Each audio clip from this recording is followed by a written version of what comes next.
اس لیے کہ آپ کے ہاتھ میں جو ہے وہ سلنگ شاٹ ہوتی تھی. انگلش میں تو غلیل کو بھی سلنگ شاٹ ہی کہتے ہیں، مگر آپ کے پاس یہ تھی جس میں لکڑی کا دوشاخہ نہیں ہوتا، وہ تھی آپ کے پاس. اس کی تھوڑا دور تک ہوتی ہے اور اس سے نشانہ ٹھیک لگانا کمال مہارت ہوتی ہے، یاد رکھیے. اس سے آپ بھیڑوں کی حفاظت کرتے تھے، ایسا گھما کے مارتے کہ پتھر جانور کی آنکھ میں لگتا، وہ بھیڑ چھوڑ کر بھاگ جاتا تھا. تو آپ کے پاس 3 پتھر تھے. تو آپ جب یوں کرتے تھے، آپ بیٹھتے تھے، بھیڑیں سامنے چل رہی ہوتی تھی، آپ کوئی پتھر لیتے، اس پتھر کو یوں رگڑتے رگڑتے اس کی چونچ بنا دیتے تھے، یوں رگڑتے رہتے. وہ 3 سنبھالے ہوئے آپ کی جیب میں تھے. ابا نے جب بھیج دیا، عمر آپ کی 20 سال، ابا نے کہا جا کے پتہ کر کیا، تو وہ اسی طرح ہی جا کے بھیڑوں کو اندر رکھا. وہ سلنگ شاٹ ہاتھ میں لی، پتھر آلریڈی 3 جیب میں تھے، چل پڑے. جوان تو دوڑتے ہوئے جا پہنچے، آرمی کے ساتھ ملے. ابھی دیکھا آرمی وہیں کھڑی ہے، سیدھا بھائیوں کے پاس گئے. ابا نے بھیجا ہے، تمہارا حال پوچھا ہے، وہ بتاؤ کیا صورت حال ہے. انہوں نے کہا جالوت للکار رہا ہے کہ صرف ایک مرد بھیجو جو مجھ سے لڑے. ہمارے بادشاہ طالوت نے اعلان کیا ہے جو اس کو پچھاڑے گا وہ آدھی سلطنت میں شریک اور ان کا داماد ہوگا. آپ نے فرمایا یہ کام میں کر دیتا ہوں. داؤد علیہ السلام کو بھائی طالوت کے پاس لے گئے، بادشاہ کے پاس. داؤد علیہ السلام بولے میں جاتا ہوں. بادشاہ نے پہلے تو ان کا قد دیکھا اور ان کا قد دیکھا. جالوت کا قد اپنے قوم سے بھی زیادہ بڑا، ان کی قوم کا تو ان سب سے بڑا. تم لڑو گا بادشاہ، فکر نہیں کرو. تو بعض اوقات ایسا ہوتا ہے کہ یقین آپ کو نہیں آتا پر یقین کرنا پڑتا ہے. یہ میں نہیں سمجھ پایا. پھر میں یہی کہتا ہوں کہ وہ اللہ کی طرف سے ہوتا ہے. قد چھوٹا، فوج کی ٹریننگ بھی نہیں لی، صرف اپنے بھائیوں کو ملنے کے لیے آئے ہیں. طالوت مان گیا، ٹھیک ہے یہ لو، یہ لباس پہن لو اور یہ لو تلوار. داؤد علیہ السلام کہنے لگے میرے کو نہ تلوار چاہیے اور نہ ہی لباس چاہیے. اوپر سے پھر حیران ہو گیا، اور بھائی جس سے لڑنے جا رہے ہو وہ پورے کا پورا لوہے میں چھپا ہوا ہے، صرف اس کی آنکھ ننگی ہے. کہنے لگے کوئی بات نہیں، میں تو اسے نبوت کی طاقت ہی کہتا ہوں. لو جی ادھر سے اعلان ہو گیا، جالوت ریڈی، ہمارا مرد آ رہا ہے. لو 20 سالہ جوان مرد آ رہا ہے. آپ بنا کچھ پہنے سلنگ شاٹ ہاتھ میں پکڑی آپ نے، اور ایک پتھر آپ نے نکالا. وہ جو 3 تھے نا ان میں سے ایک نکال کے آپ نے اس کے اندر ڈالا. ڈال کر ادھر آپ چلے، ادھر شموئیل علیہ السلام اور بزرگوں نے التابوت فی سکینہ سامنے رکھ کے دعائیں شروع کر دی. اللہ نے فرشتوں کو حکم دیا میرے بندے داؤد کی مدد کرو. ہر طرح سے مدد شروع ہو گئی. ادھر سے داؤد علیہ السلام چلے، ادھر سے فرشتوں کے نعرے بلند ہوئے. یہ فرشتہ لفظ ہوتا ہے، اگر کوئی غلط بولتا ہے تو ویسے ہی اڈاپٹ کر لیا ہے، میں خود بول جاتا ہوں، لیکن میں بتا دیتا ہوں آپ کو کہ فرش، فا کے نیچے بھی زیر، را کے نیچے بھی زیر. ادھر سے داؤد علیہ السلام چلے، ادھر سے فرشتوں نے نعرہ بلند کر دیا.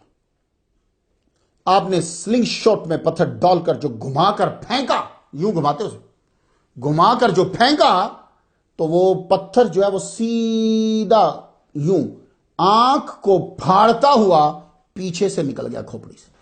یار یہ ابابیل کا کنکر تھا، لیکن کنکر تو چھوٹے تھے. ابابیل کا کنکر اگر آپ نے پڑھا ہو تو ہاتھی میں سے وہ یوں پھینکتا تھا. ابابیل وہ کنکر ہاتھی میں سے نکل جاتا. کتنا موٹا ہوتا ہے ہاتھی بھائی، اس کو تو یہ گولی بھی اثر کم کرتی ہے، یوں نکل جاتا. پر لگتا ہے کہ یہ وہی اسی ہی مٹی کا بنا ہوا تھا، لیکن ذرا موٹا تھا. ہم جسے غلیل کہتے ہیں اور باقی تمام ٹائپس پستول گنز سے نشانہ لگانا اتنا مشکل نہیں ہوتا. کیوں؟ یوں آپ سیدھا رکھتے ہو اسے، پہلے آپ نشانہ لیتے ہو، اب تو بہت ہی ایزی ہو گیا. اب تو وہ لینزز لگے ہوتے ہیں، ساری چیزیں لگی ہوتی ہیں، بیناکولر ساتھ ہوتی ہے، تو اب تو اور ایزی ہے. لیکن پھر بھی آپ یوں موشن لیس خود بھی ہوتے ہیں، اسے بھی کرتے ہیں، پھر لگاتے ہیں. یہ مشکل.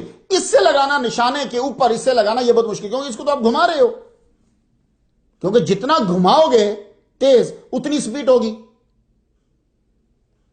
اللہ اکبر جل شانہ. آپ کے ایک پتھر سے جالوت جو ہے وہ زمین پر آ گرا. آپ نے اللہ کا نام لے کر دوسرا پتھر جو ہے وہ پھر پھینکا دائیں طرف. تیسرا پتھر آپ نے اللہ کا نام لے کے بائیں طرف پھینکا. تین ہی پتھر پھینکے آپ نے داؤد علیہ السلام نے. بھونچال آ گیا, وہ بھاگے. التابوت فی سکینہ سے نور نکلا, بنی اسرائیل کو فتح نصیب ہوئی. پورے جیروسلم میں داؤد داؤد داؤد داؤد ہو رہی تھی, ہر ایک کی آنکھ کا تارا یہ بن گئے. التابوت فی سکینہ اٹھایا اور واپس حبرون میں لے کر آئے. ایک پروننسیشن اس کا یہ بھی ہے, حبرون. یہ تابوت عیسائیوں کا دعویٰ ہے کہ ہمارے پاس ہے, ایتھیوپیا. اور یہودی اسے بیت المقدس یروشلم میں کھدائی کر کر کے ڈھونڈ رہے ہیں. بڑی فتح کی تقریب ہوئی.